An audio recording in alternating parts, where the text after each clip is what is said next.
कैसन बानी रहो लोग। उम्मीद बा कि आप लोग ठीक होई। तो एक छोटी सी कोशिश है, छोटा सा सॉन्ग है, तो प्लीज़ दोस्तों कमेंट करके ज़रूर बताइएगा।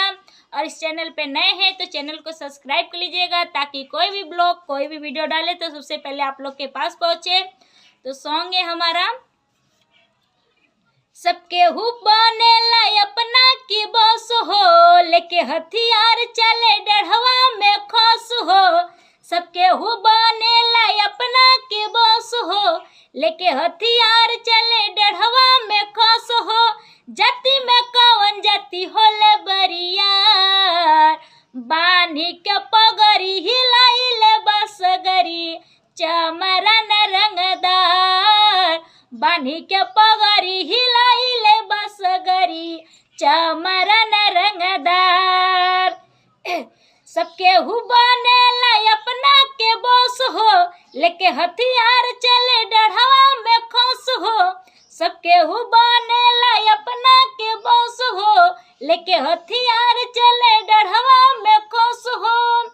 जाति में कौन जाति होले बरियार, तबानी के पगड़ी हिलाइले बसगरी चमरन रंगदार। बानी के पगड़ी हिलाइले बसगरी चमरन रंगदार।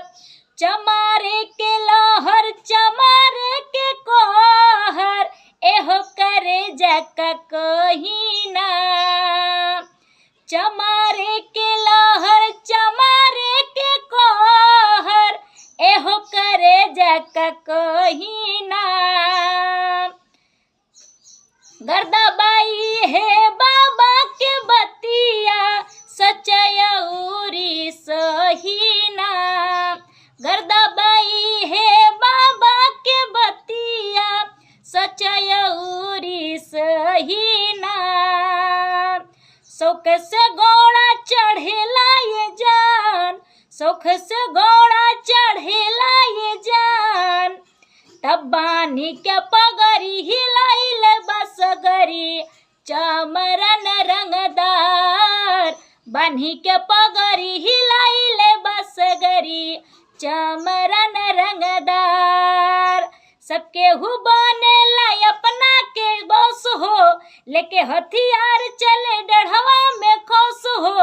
जाति में कौन जाति होले बरियार, बानी के पगड़ी हिलाइले बसगरी चमरन रंगदार। बानी के पगड़ी हिलाइले बसगरी चमरन रंगदार।